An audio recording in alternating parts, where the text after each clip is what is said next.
Folks, we got a busy day ahead of us. I can't lie to you. We got a lot of companies to talk about earnings today on, so we're going to start with one of the pre-market ones with Shopify. So this thing started off big in pre-market, up huge in pre-market, and has since fallen down quite a bit. So now sitting around down half a percentage point on the day, but we'll see, obviously, what kind of drew that reaction, if it's a sell-off, whatever might have happened. So looking at those earnings numbers, I got to say, it's something that I think we expected. I mean, this is what I would consider to be incredible numbers. Non-GAAP EPS of $1.13 beats by 63 cents, and a GAAP EPS of $1.54 beats by $1.69. So they were not even expected to be profitable this quarter in terms of GAAP metrics, and they posted a massive number out of their butthole. Just pulled it right out. That was gross. I'm sorry about that one. But revenue of $767 million, up 96% year over year. Big stuff. Beats by $114 million. That's a massive beat. And again, I think it's one that we could have somewhat predicted due to the fact that this is the prime environment for Shopify, right? As people, even small business now, turn towards online selling as a means just really to even stay alive. Shopify is a great area to turn to. It's a great company to turn to, and I think that's what's really benefited them in this. So we'll still look at some more details, obviously. Try to dig into everything here. So gross merchandising volume rose 109%. You kidding me? To $30.9 billion versus the consensus of $27.5. It's incredible stuff. The e-commerce company generated subscription revenue of $245 million, which is up 48% year over year, and merchant revenue of $522 million, up 132%. Holy crap! Monthly recurring revenue was up 47% at $74.4, and again, that's going to be your subscription based monthly recurring. Everyone's what they have set. You know what I mean? What they have set purchases, stuff like that. Monthly recurring revenue, man. Come on, man. Gross margin was 54% of sales versus 53.4 consensus. And operating margin was 17.1 versus 18.7 consensus. So big stuff.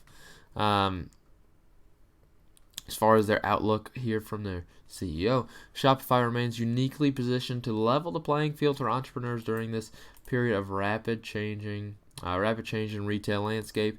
While Shopify is not providing a financial outlook for Q4 because it's so uncertain, I get that, it's a lot of uncertainty, or for the full year, as a leading global commerce operating system that can help merchants of all sizes adapt to their businesses to this new reality, Shopify expects to continue to attract more independent voices to commerce, and will continue investing to innovate on their behalf. Again, I mean, it makes sense. It's such an uncertain market right now as far as, like, what does the future hold? I mean, if we get to a point, which I don't think it's going to happen, where everything's just magically, gone. Not going to happen anytime soon, I don't think. But if we get to that point, are people just going to reduce their shopping on e-commerce platforms? I don't know. I mean, I don't believe so, but what if they did? So that's why they don't give a guidance on here, in my opinion. And I think that could be part of why the stock went down a little bit today. We'll look at the slides and see what they have to say for me. Retail is changing. You say that every time. Of course it is. And their slides are usually pretty boring here. They don't have anything pretty good. It's just kind of boring stuff. Let's zoom out of this just a wee bit for you. You look at these slides from quarter 3, and that's why they post them immediately, because that's literally the exact same slides as they post every single quarter. So really, if you like to look at these slides, you can look for yourself too, but nothing really crazy as far as this is concerned with, like, new data. The only difference, really, sometimes they show different businesses on here, obviously. Talk about Yellow Beauty, a turmeric-based skincare company. Hey, I love me some turmeric, man. I use it in my cooking personally, not in my skin. BLK in bold. Did you mean? Well, I guess maybe they already had the name Black and Bold was taken. Sorry. BLK is a bacon lettuce and cucumbers spelled with a K. I could have thought of something better for K. I really could have, but I did not, unfortunately. And large brands. Oh, yeah. Look at these large brands with them. Gymshark, General Mills, Heinz, Schwinn. Schwinn, they sell bikes and they're selling online. That's right, baby. Merchant first focus through product innovation, baby. Yeah.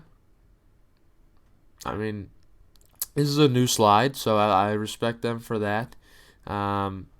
Look at this nonsense. Platform expansion with Walmart, Facebook Shops, TikTok. You're selling all this nonsense through them. Yeah, I mean, these are the slides. I mean, not like I care too much. Here's some 2019 numbers, which again they already shared. Nothing crazy. But here's some more quarter-focused numbers. I mean, you can see the madness here compared to last year, both in subscription solutions and merchant solutions, which rose quite a bit more than subscriptions did, but still, really good numbers. And overall, a 47% annualized growth rate. Look at the difference here in this quarter, baby. This quarter's massive for them. Just really good stuff. This overall chart, you see the growth here. It looked like it started to slope just a little bit, started to hit a hump just a little bit, and then this quarter pulls out and says, okay, I'm not going to make a joke about what I said, and I made an inappropriate joke, and I apologize for that. But strong general merchandising value growth. General merchandising sales is just skyrocketing. Skyrocketing stuff here. 109% increase. Can you believe that? It's a big increase year over year. Gross profit up 88% year over year. Big waters, man. Anyone remember that one? That's a banger. So that's really pretty much it for the slides. So I like to look to this this actual press release and see if there's anything necessarily significant on here. For the most part, there isn't crazy. More merchants joining the platform, obviously, as they mentioned. Pretty nice to see on that. Gross profit, we saw it grow 87. Gross profit dollars, I should say. They have a typo. Look at this. Adjusted gross profit for. What is this? These bums just typoed it. I can't believe it. Net income for the third quarter of 2020 was $191 million.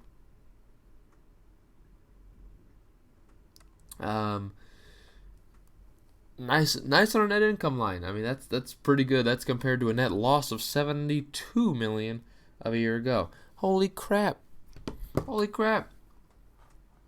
That's really nice.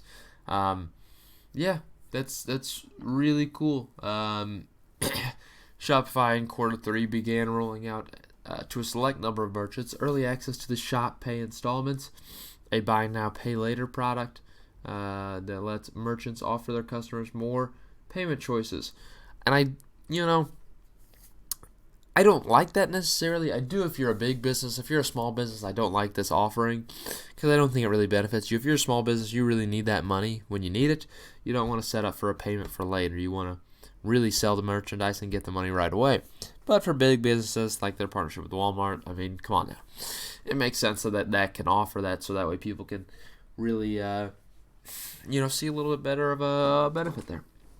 They continue to build the foundation of Shopify fulfillment networks, including developing software that connects that network, adding partner nodes, and improving their performance, and enhancing the merchant-facing app and merchant support functions.